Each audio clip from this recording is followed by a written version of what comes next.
rahimakumullah. Sebenarnya ini banyak kiai, banyak yang lebih sepuh yang menyampaikan. Cuman karena saya dapat amanah, mohon redhonya, semoga apa yang disampaikan bermanfaat. Manfaat buat diri pribadi al-fakir dan juga untuk jamaah semua. Amin ya rabbal alamin. Hadirin jamaah rahimakumullah. Pada malam hari ini Allah Subhanahu wa taala mengingatkan kita semua bahwasanya kita hidup di dunia ini hanyalah sementara, tidak abadi, tidak kekal. Dunia cuma tempat persinggahan. Dunia bukanlah tempat tujuan kita diciptakan. Nanti ada negeri akhirat di mana kita semua akan dikumpulkan abadi oleh Allah Subhanahu wa taala. Kita semua yang punya jiwa, kita semua yang punya nafas akan menjumpai yang namanya kematian. Allah Ta'ala jelaskan di dalam Al-Quran, kullu nafsin dha'iqatul maut. Setiap jiwa yang hidup, setiap yang bernyawa pasti akan menjumpai yang namanya kematian. Bicara kematian gak lihat usia Pak, gak jamin yang muda matinya belakangan, yang tua matinya duluan, gak jamin. Banyak orang-orang muda yang mati duluan bahkan baru lahir, belum lama menghirup udara dunia sudah dipanggil kembali oleh Allah Subhanahu wa taala. Bicara mati gak ngelihat sehat atau sakit. Apa mesti yang sakit dekat matinya, yang sehat lama matinya? Belum tentu.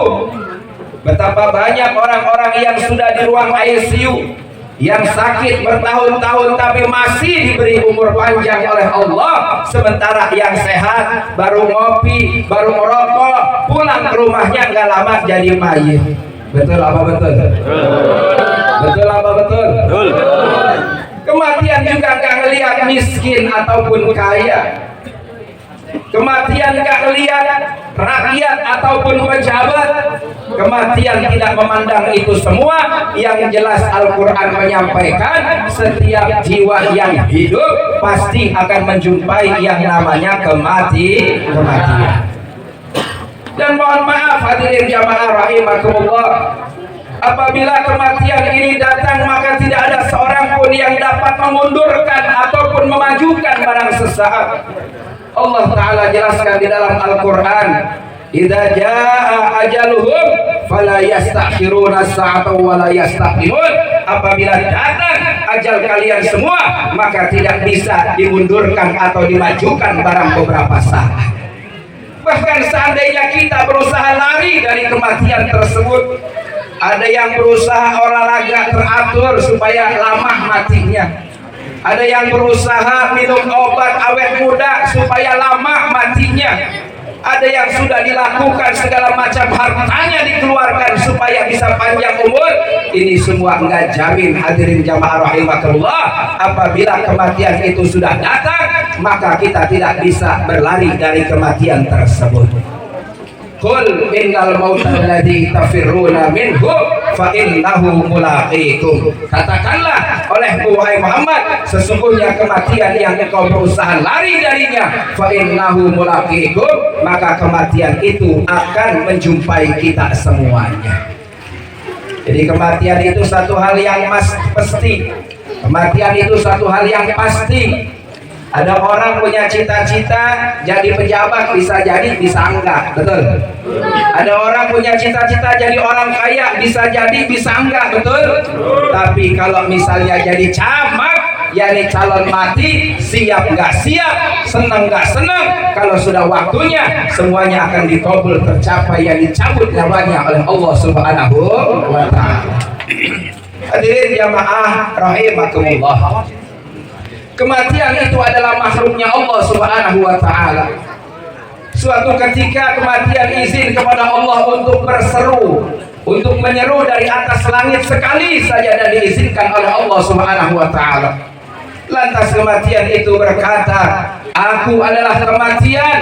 Aku yang akan memisahkan kalian semua dari orang-orang yang kalian cintai. Seorang suami dari istrinya, seorang anak dari orang tuanya, seorang saudara laki-laki dari saudara perempuannya. Aku yang akan membuat kuburan menjadi ramai. Aku akan mendatangi satu persatu kepada kalian semua. Walaupun kalian semua bersembunyi di balik dinding ataupun tembok besi, sungguh tidak ada satupun makhluk yang tidak aku jumpai, kata kematian. Hadirin jamaah rahimakumullah, dalam perintahnya Allah Subhanahu wa taala memerintahkan menugaskan kepada malaikat Israel, malaikat maut, untuk menyambut nyawa-nyawa kita semua. Dan belum ada dalam sejarah malaikat maut ingkar ataupun bisa disogok ketika mau menyambut nyawa seseorang. Dalam kitab As-Suluk karya Muqatil bin Sulaiman dijelaskan bahwasanya malaikat maut memiliki 70.000 kaki dan 4.000 sayap, di mana sekujur badannya, sekujur tubuhnya ini terdapat gambaran makhluk-makhluk yang masih hidup. Ada mata orang, telinga orang, mulut orang, dan lain sebagainya. Itu ada dalam gambaran-gambaran daripada malaikat maut. Dan setiap yang masih hidup mesti ada gambarannya. Kalau sudah mati baru dicopot daripada tubuh malaikat maut tersebut. Bahkan dijelaskan bahwasanya malaikat maut, kalau melihat besarnya, seandainya seluruh lautan yang ada di muka bumi ini ditumpahkan di atas kepalanya, maka tidak ada satupun yang dapat menetes di wajahnya. Ini demikian besar daripada ciptaan Allah, yakni yang bernama malaikat maut. Dunia ini bagi malaikat maut seperti meja kecil yang banyak makanan bisa diambil, bisa disomot dengan mudah. Bahkan dijelaskan dunia bagi malaikat maut laksana uang logam yang bisa diputar-putar, diangkat, dilempar ke atas ke bawah seenaknya. Inilah gambaran dunia bagi malaikat maut. Oleh karenanya hadirin jamaah rahimakumullah, semoga hadirnya kita dalam peringatan takziah yang ke-7 hari ini membuat kita semakin hati-hati, semakin mawas diri dalam menjalani kehidupan ini. Hati-hati, jaga lisan kita, jaga mata kita, jaga telinga kita, jaga zahir batin kita, agar tidak bertentangan dengan aturan Allah Subhanahu wa taala, agar kita semua nanti ketika dimintai pertanggungjawaban oleh Allah Subhanahu wa taala, kita dapat catatan yang baik, dapat amal yang baik, bukan amal yang buruk yang dapat menyusahkan kita hidup nanti di negeri akhirat. Naudzubillah bin dzalik. Hadirin jamaah rahimakumullah, buat kita orang beriman, kematian itu bukan akhir segalanya. Kita akan memasuki nanti alam barzah, kemudian alam akhirat. Dalam Al-Quran dijelaskan, summa turadduna ila alimil ghaibi wasyahadah. Kemudian kalian semua akan dikembalikan kepada Allah, Zat yang maha mengetahui yang gaib dan yang nyata. Fayunabbiukum bima kuntum ta'malun, dan akan diberitakan, disampaikan kepada kalian semua tentang apa yang kalian semua perbuat ketika masih ada di dalam dunia. Jadi semua yang kita lakukan bakal dimintai pertanggungjawabannya, Pak. Seorang suami akan dimintai pertanggungjawabannya bagaimana sikapnya sama istri. Seorang anak akan dimintai pertanggungjawabannya bagaimana sikapnya sama orang tua. Seorang tua akan dimintai pertanggungjawaban bagaimana mendidik anak-anaknya. Seorang pemimpin akan dimintai pertanggungjawabannya oleh Allah bagaimana dalam memimpin atau menjalankan amanah yang ada di dalam memimpin rakyat-rakyatnya. Semuanya akan dimintai pertanggungjawaban oleh Allah Subhanahu wa taala. Oleh karenanya mari sama-sama kita siapkan diri kita. Kita siapkan zahir batin kita. Jangan sampai kita berbuat zalim, jangan sampai kita melanggar syariat Allah Subhanahu wa taala, jangan sampai kita berbuat hal-hal yang jelek, yang buruk, yang dapat memberatkan kita nanti saat kita kematian atau saat kita di akhirat nanti. Naudzubillah min dzalik. Hadirin jamaah rahimakumullah, kalau ditanya kita semua pengen masuk surga, jawabannya kira-kira bagaimana? Pengen masuk surga atau neraka kira-kira? Surga atau neraka? Nabi Shallallahu Alaihi Wasallam menjelaskan kullu ummati yadkhulunal jannah. Setiap umatku akan masuk surga, kata Rasulullah Shallallahu Alaihi Wasallam. Alhamdulillah kita jadi umat Nabi Muhammad, semoga kita diakui oleh beliau. Amin. Illa man aba, kata Rasulullah, kecuali yang tidak mau. Ditanya wa may ya'ba ya Rasulullah, siapa yang tidak mau ya Rasulullah? Man ata'ani dakhalal jannah wa man asani faqad aba. Siapa yang taat kepadaku, kata Rasulullah, man utawi sapa wong ata'a iku taat sapa man niki ingsun, dakhala mongko mlebu sapa man al jannata ing dalam surga. Siapa yang taat kepadaku, kata Rasulullah, maka akan masuk dalam surga, dan siapa yang durhaka kepadaku, kata Rasulullah, maka sungguh dia tidak ingin masuk surga. Jadi kuncinya lihat aja diri kita, kalau ditanya pengen masuk surga mah pengen masuk surga semua, betul? Betul? Kalau ditanya mau nggak masuk neraka pasti ogah. Yang preman yang doyan mabok juga nggak mau masuk neraka. Tapi pertanyaannya dalam kesehariannya kita ini zahir batin kita taat tidak kepada Rasulullah. Kalau taat kepada Rasulullah, niscaya kita akan masuk surga. Sebaliknya kalau kita ingkar kepada aturan Allah dan Rasulnya, maka pasti kita tidak mau masuk surga alias ingin masuk neraka. Na'udzubillah min. Hadirin jamaah rahimakumullah. Ini kita kumpul-kumpul di sini tadi baca doa, betul? Kita zikir tahlil semuanya. Ini buat siapa saya tanya? Buat siapa Pak? Pak? Buat yang hidup apa yang mati Pak? Buat yang masih hidup apa yang sudah mati? Sudah mati. Saya mau tanya, sampai enggak apa yang kita baca untuk orang yang sudah mati Pak? Betul? Yakin? Hadirin jamaah rahimakumullah. Ada dari kelompok sebelah yang mengatakan bahwasanya apa yang dibaca ataupun amalan-amalan tahlilan ini tidak sampai, tidak punya manfaat kepada orang yang sudah meninggal dunia. Mereka berhujah, mereka berdalil dengan firman Allah, wa alaisa lil insani illa ma sa'a. Bahwasanya manusia, sesungguhnya manusia tidaklah mendapatkan kecuali apa yang dia usahakan. Nah, saya mau tanya nih, bacaan tahlil ini usaha almarhum atau usaha kita? Usaha almarhum atau usaha kita Pak? Berarti nyampe tidak? Nyampe tidak? Kalau melihat ayat tadi katanya tidak sampai. Ini jelasin tidak nih? Jawab tidak nih? Jawab. Baik. Bismillahirrahmanirrahim. Semoga ini bisa menguatkan akidah kita, akidah Ahlus Sunnah wal Jamaah. Hadirin jamaah rahimakumullah. Amal seseorang itu, jenis amal itu ada dua. Yang pertama ada amal yang dilakukan oleh diri sendiri. Yang kedua ada amal yang dilakukan oleh orang lain, dihadiahkan kepada almarhum. Saya ulangi, amal itu dibagi jadi dua. Satu amal diri sendiri yang dilakukan diri sendiri. Yang kedua amal yang dilakukan orang lain tapi dihadiahkan kepada orang yang sudah meninggal. Terkait amal yang dilakukan oleh diri sendiri ini dibagi dua. Ada kalanya yang dilakukan begitu meninggal pahalanya selesai. Seperti apa? Sholat, puasa, zakat, baca Quran, zikiran. Sholat dapat pahala tidak? Puasa dapat pahala tidak? Zakat dapat pahala tidak? Zikiran dapat pahala tidak?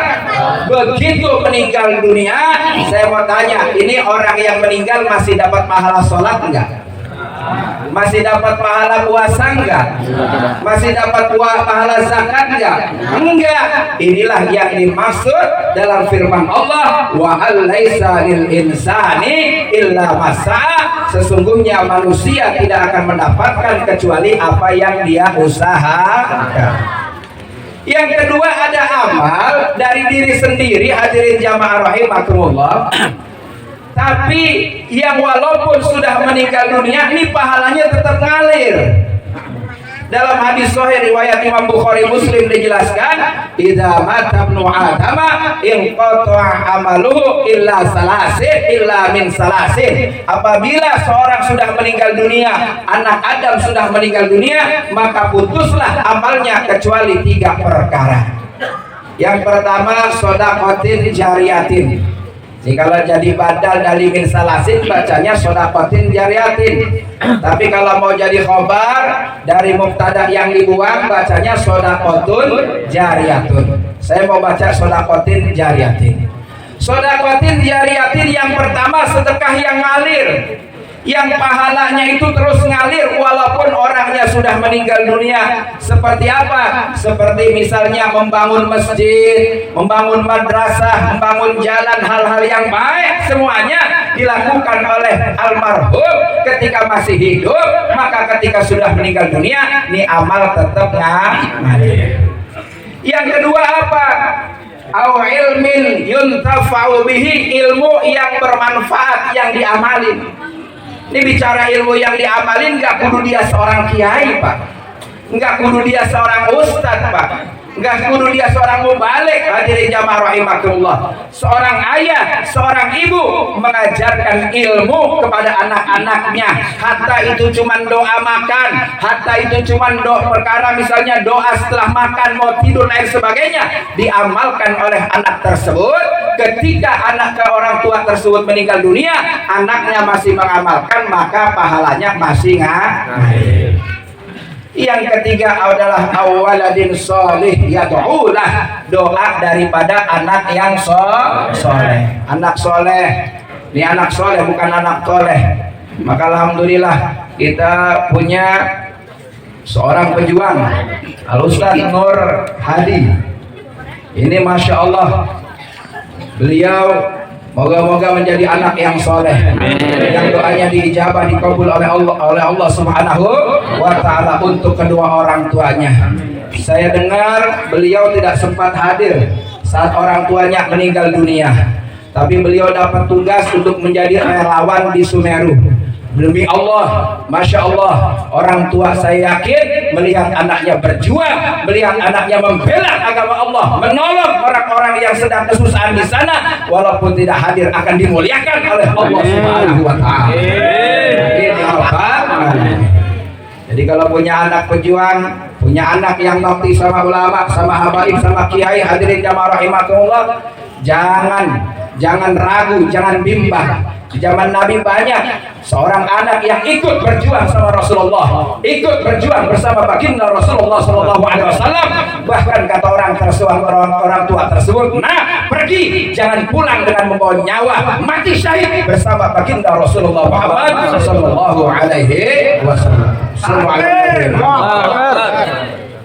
Hadirin jamaah rahimakumullah, moga-moga kita semua juga jadi anak yang soleh. Amin. Kita doanya anak yang soleh bisa muliain orang tua di alam barzahnya. Hadirin jamaah rahimakumullah. Bahkan ada hadis sahih menjelaskan bahwasanya ada seorang laki-laki ketika sahabat sedang duduk-duduk bersama Rasulullah Sallallahu Alaihi Wasallam. Allahumma sholli wa sallim wa barik alaihi. Tiba-tiba datang seorang laki-laki dari Bani Salamah. Kemudian laki-laki itu tanya kepada Rasulullah, ya Rasulullah, adakah yang tetap bisa aku lakukan untuk berbuat baik kepada kedua orang tuaku ketika orang tuaku sudah meninggal dunia? Apa jawab Nabi Sallallahu Alaihi Wasallam? Qala na'am, ya. Apa saja diantaranya? As-salatu alaihima, membaca sholawat untuk kedua orang tua. Kita bacain sholawat untuk kedua orang tua kita 100, 1000. Bilang sama Allah, ya Allah, pahalanya saya hadiahkan untuk kedua orang tua saya. Maka orang tua kita akan dimuliakan di alam barzahnya. Apakah cukup sholawat? Tidak. Wal istighfaru lahuma, bacain istighfar untuk kedua orang tua kita. Orang yang bacain istighfar untuk kedua orang tuanya, maka si mayit dalam hadis riwayat Imam Bukhari akan diangkat derajatnya oleh Allah Subhanahu wa ta'ala. Turfa'u lil mayyiti ba'da mautih darajatun, bahwasanya derajatnya seorang mayit akan diangkat oleh Allah Subhanahu wa ta'ala Lantaran apa? Fayaqulu, mayit itu berkata, ay Rabbi ayu syai'in hada, wahai Tuhanku, apa ini? Begitu mulia, begitu besar, begitu agung karuniamu ya Allah, apa ini? Fayaqulu lahu, Allah Ta'ala berfirman kepada mayit tersebut, waladuka istaghfara laka, anakmu membacakan istighfar, memohonkan ampun kepada Allah untuk kamu. Masya Allah. Jadi kalau kita bacain istighfar, jadi cara berbakti kepada orang tua nggak kudu masih hidup. Kalau sudah meninggal, nggak usah hati ini, tidak usah jadi istilahnya itu nyesel ataupun mohon maaf tidak terima dengan takdirnya Allah Subhanahu wa Ta'ala, tapi redho ikhlas berbuat baiknya, salah satunya bacain sholawat, bacain istighfar. Apalagi wa infadu ahdihima, tunaikan janji-janji orang tua. Orang tua punya janji apa? Tunaikan. Orang tua punya janji apa sama temannya, sama ini, oh pengen begini, pengen begitu, janji-janji orang tua tunaikan. Kemudian wa ikramu shodiqihima, muliakan teman-teman orang tua. Siapa teman-teman orang tua kita? Para kiai, guru-gurunya, lain sebagainya. Muliain. Kita muliain teman-teman, sahabat-sahabat orang tua kita, sama dengan kita muliakan kedua orang tua kita. Bahkan wasilaturrahimi, dan silaturahim allati la tusilu illa bihima, ya ini tidak ada kaitannya, yang silaturahim ini tidak ada kaitannya kecuali dengan orang tua kita. Sambung tali silaturahim dengan orang-orang yang dicintainya, maka ini bagian dari kita memuliakan kedua orang tua. Jadi amal itu tadi saya ulangi, ada diri sendiri, ada yang satu pahalanya ketika meninggal dunia selesai, betul? Ada yang kedua pahalanya walaupun sudah meninggal dunia masih tetap dapat. Yang kedua, hadirin jamaah rahimakumullah, amal dari orang lain yang dihadiahkan untuk orang yang sudah meninggal dunia. Sampai tidak? Sampai tidak? Yakin? Dalam hadis Nabi contohnya adalah sholat jenazah. Saya mau tanya, sholat jenazah untuk kebaikan yang hidup apa kebaikan yang meninggal dunia? Kira-kira kebaikannya untuk yang hidup atau meninggal dunia? Semuanya dapat, tapi khususnya buat orang yang sudah meninggal dunia. Oleh karenanya Nabi Shallallahu Alaihi Wasallam menjelaskan, idza sholaitum 'alal mayyit fa akhlisu lahu ad-du'a. Apabila kamu menyolati jenazah, menyolati mayit, maka ikhlaskanlah doa untuk jenazah tersebut. Artinya apa? Doa, zikir atau apapun dari orang yang hidup ini punya efek baik, ini punya pengaruh baik kepada orang meninggal dunia. Kalau dihadiahkan akan diberikan kebaikan oleh Allah Subhanahu wa Ta'ala. Jadi nggak usah keder, nggak usah bingung. Ini banyak guru-guru kita belajar ilmu agama yang benar, saudara-saudara. Ini sekarang mohon maaf, ini masih lama sih, sampai jam berapa maaf? Yang nyampein siapa lagi? Ustaz? Baik, masya Allah. Mohon maaf bagaimana? Ya. Jadi mari kita sama-sama belajar agama yang benar. Jangan cuma lewat YouTube, jangan cuma lewat Google. Datangin guru-guru kita, datangin orang-orang tua kita di kampung kita, ya. Hormati, memuliakan para ulama. Ini keberkahannya sangat luar biasa. Hadirin jamaah rahimakumullah. Hadirin jamaah rahimakumullah. Cahaya Rasulullah di dalam dunia ini ada dua. Menurut Mbah Maimun Zubair, kenal Mbah Maimun Zubair? Salah satu tokoh Nahdlatul Ulama yang lempeng, yang lurus. Kenal? Sebelum beliau wafat, sepulang saya dari kota suci Mekah, saat saya alhamdulillah berjumpa dengan Imam Besar Habib Muhammad Rizik bin Husain bin Syihab, saya pulang, bahkan di sana sempat menginap 2 malam, terus diijazahkan imamah oleh Imam Besar. Alhamdulillah, moga-moga jadi berkah buat saya khususnya. Saya pulang, saya silaturahim. Gak lama setelah itu saya silaturahim ke Mbah Maimun Zubair di kota Rembang. Di kota mana? Di kota Rembang. Saya silaturahim. Itu biasanya hari Kamis beliau puasa, masya Allah tuh hari beliau nggak puasa, ngajak saya makan. Saya nggak bilang saya ini di struktural ini ada di FPI, saya nggak bilang.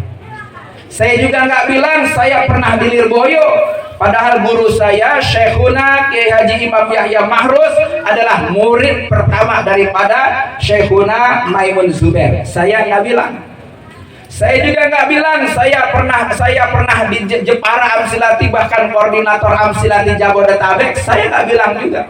Saya pengen datang sebagai tamu apa adanya, tapi Masya Allah beliau memang ulama besar. Beliau tetap menghormati siapapun yang datang kepada beliau. Sampai akhirnya saya izin mau minta foto, yang lain pada foto biasa. Kemudian saya minta izin, kata beliau apa? Nggak usah, fotonya nanti saja di akhirat. Alhamdulillah, moga-moga ini jadi wasilah bahwasanya akan berjumpa dengan beliau, dikumpulkan dengan ulama-ulama soleh, ulama-ulama yang istiqomah di dalam surganya Allah di akhirat nanti. Amin ya rabbal alamin. Beliau yang bilang bahwasanya Imam besar Al-Habib Muhammad Rizik bin Husain bin Syihab adalah waliullah. Kalau yang bilang saya atau siapapun mungkin kita belum percaya, tapi saat peristiwa 212 di mana 7 juta umat diundang, dikumpulkan oleh Allah Subhanahu wa taala, wasilah daripada perjuangan Imam besar Al-Habib Muhammad Rizik bin Husain bin Syihab, beliau mengatakan bahwasanya ini adalah karomah daripada Imam besar Al-Habib Muhammad Rizik bin Husain bin Syihab. Tidak lama dari situ saya silaturahim ke putranya Mbak Kiai Haji Muhammad Najih Maimun. Ada yang kenal? Ada yang kenal tidak? Saya silaturahim, saya minta saran, minta nasihat. Jujur mohon maaf hadirin, kalau secara kultural ini saya NU, tapi secara struktural ini FPI. Sebenarnya kagak ada beda antara NU dan FPI, sama-sama akidah Ahlus Sunnah wal Jamaah. Sekarang cuma ini diacak-acak, diobok-obok hadirin jamaah rahimahullah, supaya Ahlus Sunnah saling tengkar, saling ribut satu sama lain. Demi Allah, kita jangan sampai mau terpengaruh. Hati-hati, ikuti kiai-kiai, ulama-ulama yang istiqomah, yang lurus. Saya minta nasihat sama Kiai Muhammad Najih Maimun. Saya sampaikan di hadapan beliau, Kiai, saya punya guru-guru NU semua, tapi secara struktural saya ada di komandonya Imam besar Habib Muhammad Rizik bin Husain bin Syihab. Apa kata jawab beliau? Beliau nasihati, ya sudah, antum jejaknya ikutin Habib Rizik, tapi hatinya tetap takdim kepada para masyayikh. Subhanallah. Kita jaga persatuan, setuju? Kita jaga persaudaraan, setuju? Ahlus Sunnah tidak boleh diacak-acak, setuju? Kuatkan akidah Ahlus Sunnah wal Jamaah. Moga-moga orang-orang yang punya niat jelek kepada bangsa ini, kepada NU dan semuanya, dijauhkan oleh Allah Subhanahu wa taala. Siapapun yang mau merusak Nahdlatul Ulama, semoga dijauhkan dan NU dijaga oleh Allah Subhanahu wa taala marwahnya sebagai rumah besar akidah Ahlus Sunnah wal Jamaah. Dan semoga guru-guru kita juga dijaga oleh Allah Subhanahu wa taala, khususnya Imam besar Habib Muhammad Rizik bin Husain bin Syihab. Hadirin jamaah rahimakumullah. Mbah Maimun pernah pesan, cahayanya Rasulullah di dalam muka bumi ini ada dua. Satu adalah para ulama, yang kedua adalah para zuriyah Rasulullah Sallallahu Alaihi Wasallam. Ini cahaya Rasulullah yang harus kita jaga, hadirin jamaah rahimakumullah. Siapapun kita yang pengen berkah, yang pengen mulia, jaga para ulama dari kalangan ahwal, apalagi ulama tersebut juga dzurriyyah Rasulullah Sallallahu Alaihi Wasallam. Jadi jaga ulama-ulama kita. Ini nanti akhir zaman, ketika Allah Subhanahu Wa Taala di akhir zaman ingin mencabut ilmu, tidak langsung diangkat tapi dengan mewafatkan para ulama. Sehingga nanti ketika ulama-ulama sudah wafat, maka apa? Ittakhadhan nasu ru'usan juhalan. Manusia akan menjadikan orang-orang bodoh untuk dijadikan panutan. Yang kagak ngerti agama jadi menteri agama misalnya begitu. Yang kagak ngerti agama ya ngurusin jadi ketua masjid. Yang kagak ngerti agama ngurusin misalnya jadi organisasi atau apapun yang berbau agama. Bahkan orang-orang ini bukan cuma gak ngerti, kadang punya tujuan merusak daripada agama. Na'udzubillah min. Tapi dijadikan panutan, dijadikan pedoman. Sehingga ketika orang-orang tanya kepada orang tersebut, maka orang bodoh ini berfatwa bighairi ilmin, dengan tanpa ilmu, fadallu wa adallu, maka mereka sesat menyesatkan. Hadirin jamaah rahimakumullah. Hati-hati. Jadi jaga ulama-ulama kita, jaga kiai-kiai kita yang istiqomah, yang lurus, ahlus sunnah wal jamaah. Semoga tetap dijaga oleh Allah Subhanahu wa taala. Siap jaga ulama? Siap jaga kiai? Siap jaga ulama? Takbir. Shallu ala Nabi Muhammad. Kematian para ulama nggak sama dengan kematian orang biasa. Hadirin jamaah rahimakumullah.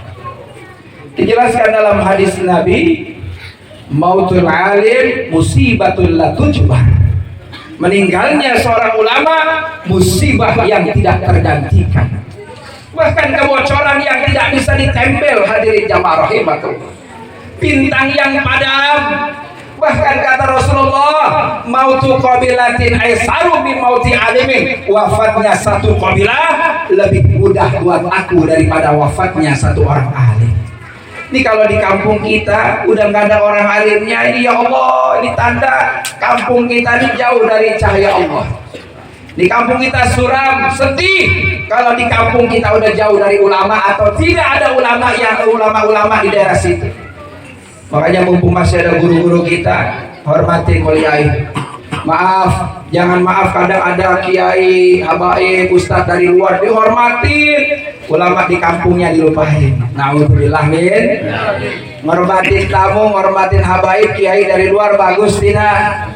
Bagus tidak? Tapi kiai-kiai, guru-guru ngaji di kampung juga tetap harus kita muliakan, kita hormati, kita taati selama perintahnya tidak bertentangan dengan Allah dan Rasul. Yang kedua, saya mau percepat, nanti ada Habib Muhammad yang mau menyampaikan. Yang kedua, jaga hubungan kita dengan para dzurriyyah Rasulullah sallallahu alaihi wasallam. Nabi sallallahu alaihi wasallam menjelaskan, innani tarikun fi sakumul lail. Innani tarikun fi. Ada yang hafal nggak nih hadisnya nih? Ini kalau keliru bahaya nih, nanti direkam disebarin repot nih. Fi apa? Innani tarikun fi sakumul. Allahu akbar. Terjemahannya begini. Daripada keliru dah, manusia juga bisa lupa, betul nggak?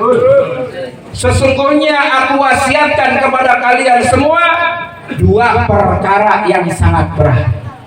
Yang pertama apa? Kitabullah, jaga kitab Allah. Yang kedua, wa itrati ahli baiti, jaga daripada keturunanku, yakni para ahlul bait Nabi Muhammad sallallahu alaihi wasallam. Jadi kita jaga para dzurriyyah Rasulullah. Dalam hadis riwayat Imam Bukhari dalam kitab Riyadhus Shalihin dijelaskan, urqubu Muhammadan sallallahu alaihi wasallam fi ahli baitih. Ma makna urqubu? Ra'uhu wahtarimuhu wa akrimuhu. Jagalah, hormatilah, muliakanlah Nabi Muhammad sallallahu alaihi wasallam dengan menjaga, menghormati, memuliakan para keturunan Rasulullah sallallahu alaihi wasallam.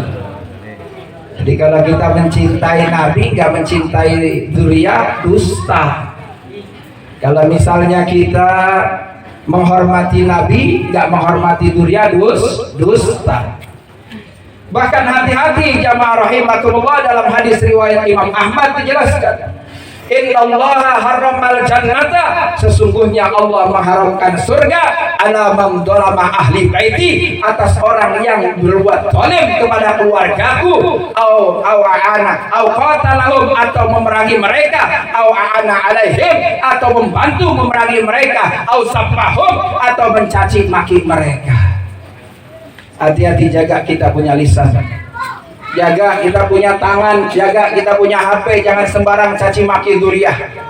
Siapapun dia, mau pejabat, mau rakyat, mau presiden, mau gubernur, mau ajengan, mau kiai, mau ustadz, mau rakyat sekalipun, dia benci, caci maki, hina kepada dzurriyyah Rasulullah sallallahu alaihi wasallam, diharamkan masuk surganya Allah Subhanahu wa taala. Bahkan dalam kitab Al-Wasaya karya Al-Habib Zain bin Ibrahim bin Zain bin Sumit dijelaskan, falau anna rajulan safana baina rukni wal maqam, seandainya ada seorang laki-laki berdiri dengan kedua kakinya di antara Hajar Aswad dan Makam Ibrahim, kemungkinan dia pernah haji, pernah umrah, wasola dia sholat, wasoma dia puasa, summa mata wa huwa mubghidun li ahli baiti Muhammadin sallallahu alaihi wasallam, kemudian dia mati tapi benci hatinya kepada keturunan Nabi Muhammad sallallahu alaihi wasallam, dakhalan nar, maka dia akan dimasukkan ke dalam nerakanya Allah Subhanahu wa taala. Na'udzubillah min. Siap jaga habaib, siap jaga dzurriyyah, siap jaga para cucu-cucu Rasulullah sallallahu alaihi wasallam. Semoga Allah muliakan kita semua, amin. Semoga Allah berkahi kita semua, amin. Melalui dengan peringatan takziah ini, semoga kita bisa ambil hikmahnya, kita siapkan diri kita, perbanyak amal soleh, perbanyak amal ibadah kita untuk pulang menghadap Allah Subhanahu wa taala. Banyak tobat, banyak minta ampun, jangan cengenges terus padahal dosa begitu banyak.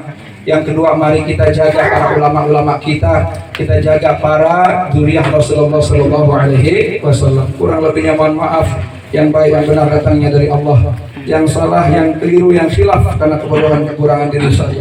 Semoga Allah ampuni dosa saya dan dosa kita semua. Allahu ayakum ajma'in ihdinas siratal mustaqim siratal anbiya wal mursalin. Sebelum saya tutup, saya minta bantuan surat Al-Fatihah khususnya untuk guru-guru kita, yakni wabil khusus Imam besar umat Islam Al-Habib Muhammad Rizieq bin Husain bin Syihab yang sekarang masih terus menjalani daripada proses didolimi oleh orang-orang yang zalim, yang tidak suka kepada agama Islam berkembang di Indonesia ini. Semoga Allah Subhanahu wa taala berikan kesabaran kepada beliau, berikan keselamatan, berikan perlindungan zahir batin, dan semoga beliau segera dibebaskan tanpa syarat Allah Subhanahu wa taala. Semoga beliau tetap istiqomah dalam berjuang dan kita semua diakui sebagai pengikut beliau semua. Amin ya rabbal alamin. Biridwa'illahi ta'ala bisyafaat Rasulullah sallallahu alaihi wasallam ila hadini ala kulli niyatin salihah. Syaulillahi lahumul Fatihah. Bismillahirrahmanirrahim. Alhamdulillahi rabbil alamin. Ar-Rahmanir Rahim. Maliki yaumiddin. Iyyaka na'budu wa iyyaka nasta'in. Ihdinas siratal mustaqim. Siratal ladzina an'amta 'alaihim ghairil maghdubi 'alaihim waladdallin. Amin. Kurang lebihnya mohon maaf, khususnya kepada para tuan guru, para habaib, para kiai, mohon dimaafkan, mohon ada keliru, ada salah, ditegur langsung kepada diri saya pribadi, karena saya belajar, saya juga sama-sama belajar cari keridhaan keberkahan dari Allah. Senang kalau saya ada yang menegur, ada yang memberi menyampaikan kepada saya hal-hal yang kurang dari diri saya. Terima kasih. Wassalamualaikum warahmatullahi wabarakatuh.